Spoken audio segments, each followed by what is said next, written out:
Good evening, ninth class. I hope you are studying well. चलिए start करते हैं आज की क्लास। और आज हम एक नए टॉपिक के बारे में बात करेंगे जिस टॉपिक का नाम है कोलाइडल सॉल्यूशन या कोलाइड्स। देखिए, इस मैटर अराउंड ऑफ प्योर में हम मिक्सचर पढ़ चुके थे। मिक्सचर के बाद हमने स्टार्ट किया था सॉल्यूशन, और सॉल्यूशन को हमने कंप्लीट कर लिया है। अब सॉल्यूशन के बाद हम पढ़ने जा रहे हैं कोलाइड। तो चलिए शुरू करते हैं।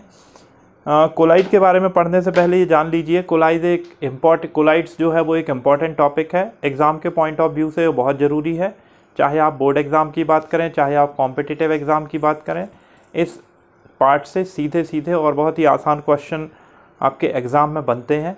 कुछ चीज़ों को यदि आप बेहतर तरीके से समझ लेते हैं, कुछ चीज़ें यहाँ पर रटने वाली भी हैं, तो उनको प्रॉपर रट लेते हैं तो आपको बहुत आसानी से इसके आंसर्स आप यहाँ पर दे सकते हैं। ठीक है। दूसरा, हमारी डेली लाइफ के पॉइंट ऑफ व्यू से यदि हम बात करें तो हमारी डेली लाइफ में ऐसे कई सारे सब्सटेंस, कई सारे ऐसे मटेरियल हम यूज़ करते हैं जो कोलाइडल की कैटेगरी में आते हैं। तो यदि हम इस टॉपिक को बहुत बेहतर से पढ़ते हैं तो हम ये समझ पाएंगे कि ये कैसे बनते हैं, इनको कैसे बेहतर तरीके से इस्तेमाल किया जा सकता है, कैसे इन्हें लंबे समय तक यूज़ किया जा सकता है, वगैरह वगैरह। ठीक है। तो चलिए शुरुआत करते हैं कुछ एग्जाम्पल से। जैसे सबसे पहला एग्जाम्पल जो हमारी डेली लाइफ में रोज़ इस्तेमाल होता है वो है मिल्क। ठीक है। मिल्क जो है वो एक तरीके का कोलाइडल सॉल्यूशन है। हमारे पूरे की पूरी बॉडी में जो सर्कुलेट होता है ब्लड भी कैसा है, ब्लड भी एक कोलाइडल सॉल्यूशन है। ठीक है।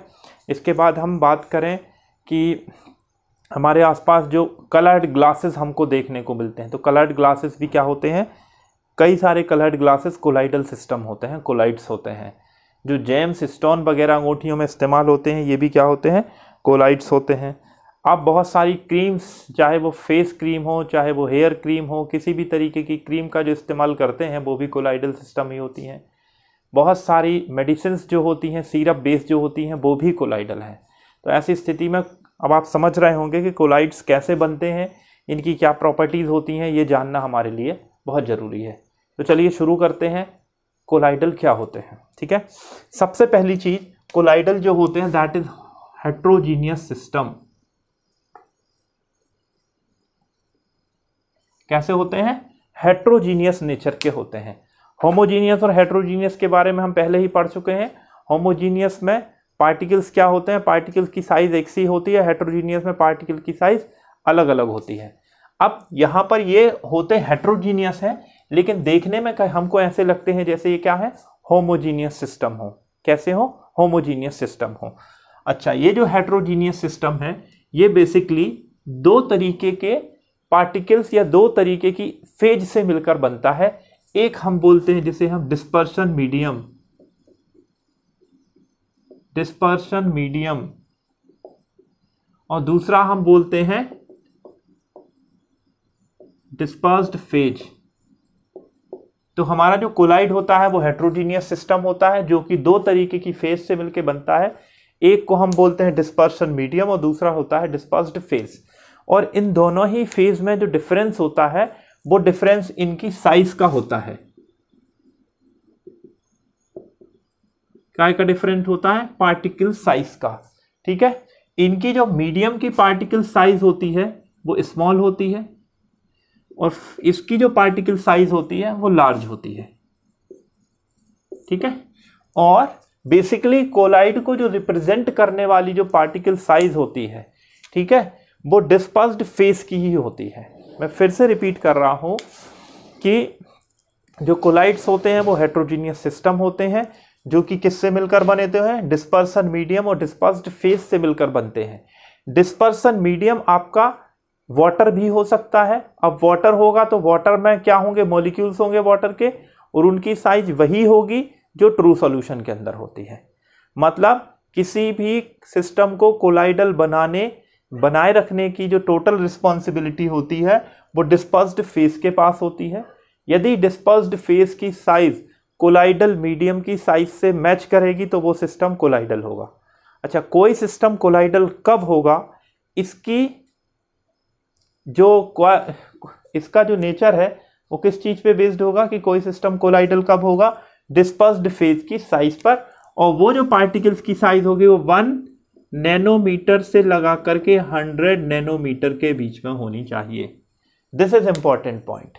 यदि किसी सिस्टम को कोलाइडल बने रहना है तो उसके डिस्पर्स्ड फेज की साइज 1 नैनोमीटर से 100 नैनोमीटर के बीच में होनी चाहिए, क्योंकि यही वो पार्टिकल है जो उसको कोलाइडल बनाए रखते हैं।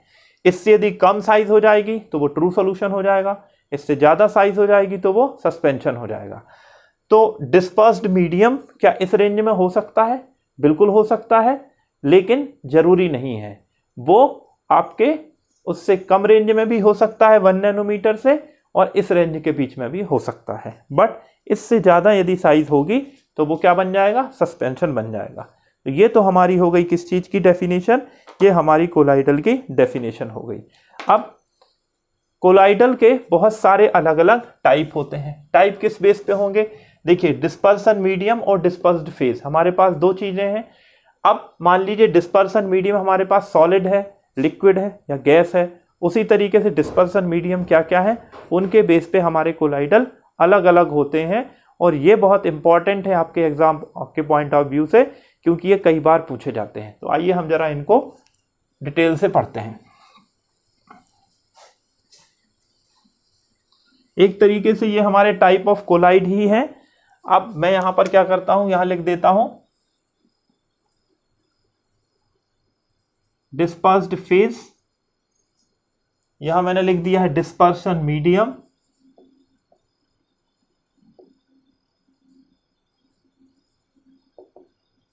यहां मैंने लिख दिया है टाइप, और यहां उसका एग्जाम्पल।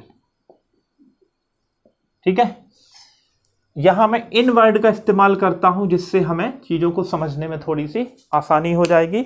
अब देखिए हम क्या कर रहे हैं, यहां पर हम लिख देते हैं डिस्पर्स्ड फेज हमारी, यहां पर मान लीजिए सॉलिड है, सॉलिड है, सॉलिड है, लिक्विड है, लिक्विड है, लिक्विड है, गैस है, गैस है, गैस है। ठीक है, अच्छा, सॉलिड जब हमारा सॉलिड में डिसॉल्व है, सॉलिड हमारा लिक्विड में है, सॉलिड हमारा गैस में है, लिक्विड हमारा सॉलिड में है, लिक्विड हमारा लिक्विड में है, और लिक्विड हमारा गैस में है। इसी तरीके से गैस हमारा सॉलिड में, गैस लिक्विड में, और गैस गैस में।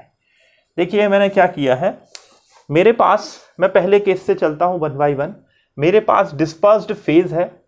अच्छा, डिस्पर्स्ड फेज का मतलब क्या है? यहाँ पर साइज 1 नैनोमीटर से 100 नैनोमीटर तक है, और डिस्पर्स मीडियम की साइज 1 नैनोमीटर या 1 नैनोमीटर से कम या कुछ भी हो सकती है। मेनली जो साइज हमारा मैटर कर रहा है वो यहाँ है, यहाँ पर साइज हमारी क्या है? लेस है। ठीक है, मतलब ये जो पार्टिकल्स हैं ये छोटे वाले पार्टिकल्स हैं, यहाँ जो पार्टिकल्स हैं ये बड़ी साइज के पार्टिकल्स हैं जिनसे कोलाइडल डिसाइड हो रहा है। ठीक है, तो यहाँ पर सबसे पहले एग्जाम्पल पे जाते हैं। सॉलिड डिसॉल्व इन सॉलिड, या solid dispersed phase in dispersion solid dispersion medium. जहां हमारा सॉलिड काय में है? सॉलिड में ही है। इसको हम बोलते हैं सॉलिड सॉल। क्या बोलते हैं? Solid sol. और इस सॉलिड सॉल का जो एग्जाम्पल जनरली तौर पर हम कोड करते हैं वो हम कोड करते हैं ग्लास या जेम्स। ठीक है, जो जेम्स स्टोन होते हैं वो जेम्स स्टोन इसका एग्जाम्पल हमारा यहां पर हो सकते हैं। अच्छा, दूसरी हम बात करते हैं, सॉलिड हमारी क्या है? डिस्पर्स्ड फेज है, जो किस मीडियम में है? लिक्विड डिस्पर्सन मीडियम में है। मतलब मीडियम हमारा है लिक्विड और उसमें डिसॉल्व क्या है? सॉलिड। ठीक है, तो लिक्विड, अब देखिए ये यहां पर चीजें अमाउंट के बेस पे नहीं है। आप इसको ऐसे मत समझिएगा कि डिस्पर्सन मीडियम लिक्विड ज्यादा है और सॉलिड कम है तो लिक्विड हो जाएगा डिस्पर्सन मीडियम और सॉलिड हो जाएगा डिस्पर्स ठोस। इसको ऐसे मत लीजिएगा। जहां पर पार्टिकल की साइज छोटी है वो होगा डिस्पर्सन मीडियम, जिस पार्टिकल की साइज बड़ी है वो होगा डिस्पर्स्ड फेज। इसको ऐसे देखना है। तो यहाँ पर हमारे डिस्पर्सन मीडियम की साइज क्या है? स्मॉल है। मान लीजिए वाटर है और वाटर के अंदर हमने कोई सॉलिड को जिसकी साइज 1 नैनोमीटर से 100 नैनोमीटर की रेंज में है उसको डिसॉल्व करके रखा है, तो इसको हम यहाँ पर क्या बोलते हैं? सॉल बोलते हैं। ठीक है, क्या बोलते हैं? सॉल्ट बोलते हैं। जितने बायोफ्लूइड्स होते हैं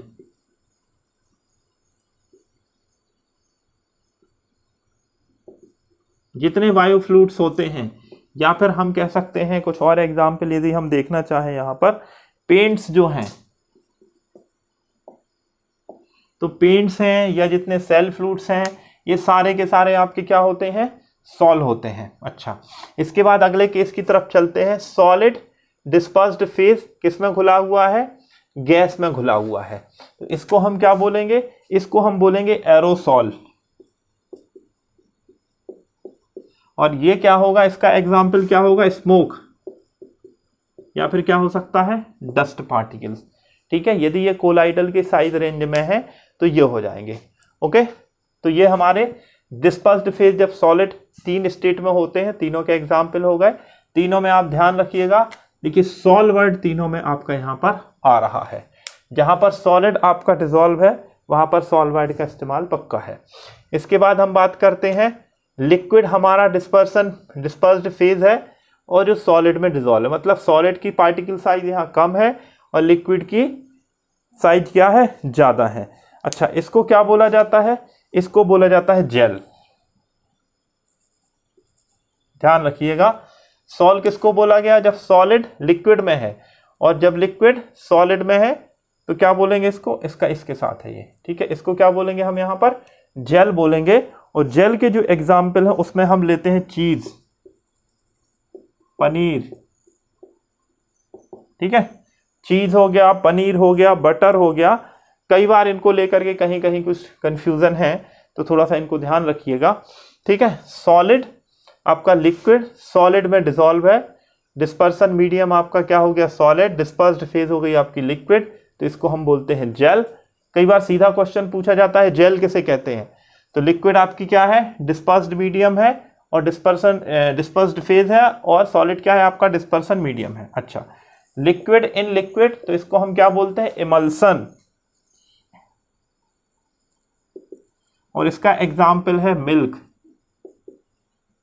और दूसरी बहुत सारी क्रीम जो होती हैं हम इस्तेमाल करते हैं, बहुत सारी क्रीम्स भी इसके अंतर्गत आती हैं। बहुत सारी हेयर क्रीम वगैरह या फेशियल क्रीम का जिनका इस्तेमाल किया जाता है, कई बार वो भी इस कैटेगरी में आती हैं। लिक्विड इन लिक्विड, उसको हम क्या बोलते हैं, इमल्सन। उसका एग्जाम्पल है आपका मिल्क।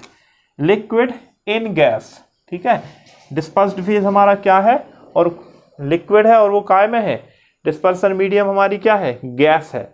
मतलब जब हमारा लिक्विड गैस के साथ है तो उस कंडीशन में इसको भी हम क्या बोलते हैं, इसको भी हम एरोसॉल बोलते हैं, ध्यान रखिएगा। और ये जो एरोसॉल है इसके अंतर्गत हम कौन से एग्जाम्पल लेंगे, फॉग या मिस्ट। तो ये आपके फॉग या मिस्ट जो है, ये अच्छे से आप इसको देख लीजिएगा, ये बहुत इंपॉर्टेंट केस है। इसके बाद हम बात करते हैं गैस जो हमारी है, ठीक है, गैस हमारा है वो काय में, सॉलिड। डिस्पर्सन मीडियम हमारा क्या है, सॉलिड है। अब ध्यान से देखिए, यहाँ पे डिस्पर्सन मीडियम सॉलिड था, यहाँ पे भी डिस्पर्सन मीडियम सॉलिड है। इसको भी हम क्या बोलते हैं, सॉलिड सॉल। ठीक है, कंफ्यूजन वाले ऐसे क्वेश्चन आपसे वो पूछेंगे नहीं कि दोनों ऑप्शन दे देंगे। ठीक है, तो गैस सॉलिड में इसको हम क्या बोलते हैं, सॉलिड सॉल, या कई बार इसको सॉलिड फोम भी बोला जाता है। और इसका जो एग्जाम्पल वो है फोम और रबर। ध्यान रखिएगा, रबर आपसे पूछा जाए तो रबर में क्या है आपका, डिस्पर्स्ड फेज क्या है, गैस है, और डिस्पर्सन मीडियम आपका सॉलिड है। ओके, इसके बाद हम बात करते हैं, गैस हमारा डिस्पर्सन मीडियम है और हमारा गैस हमारी डिस्पर्स्ड फेज है, और डिस्पर्सन मीडियम हमारा क्या है, लिक्विड है। मतलब लिक्विड डिस्पर्सन मीडियम में gas as a dispersed phase हमारी यदि डिसॉल्व हो जाती है तो उसको हम क्या बोलते हैं, फोम या फ्रोथ। ठीक है, फ्रोथ जनरली तौर पर ये जो झाग बनता है, अब झाग में आप क्या देखेंगे, झाग में क्या होता है, बेसिकली लिक्विड होती है और एयर होती है। अच्छा, तो लिक्विड क्या है हमारी, डिस्पर्सन मीडियम है, और डिस्पर्स्ड फेज उसमें क्या है हमारी, गैस है। तो इस तरीके की जो कंडीशन है इसमें क्या बनता है आपका, फ्रोथ बनता है। ठीक है, FROTH, ये हमारा फ्रोथ बन गया। फ्रोथ का एग्जाम्पल इसमें हो गया सोप लेदर। तो सोप लेदर और ये सारी चीज़ें। तो इसमें आप देखिए क्या क्या क्वेश्चन आपसे पूछे जाते हैं।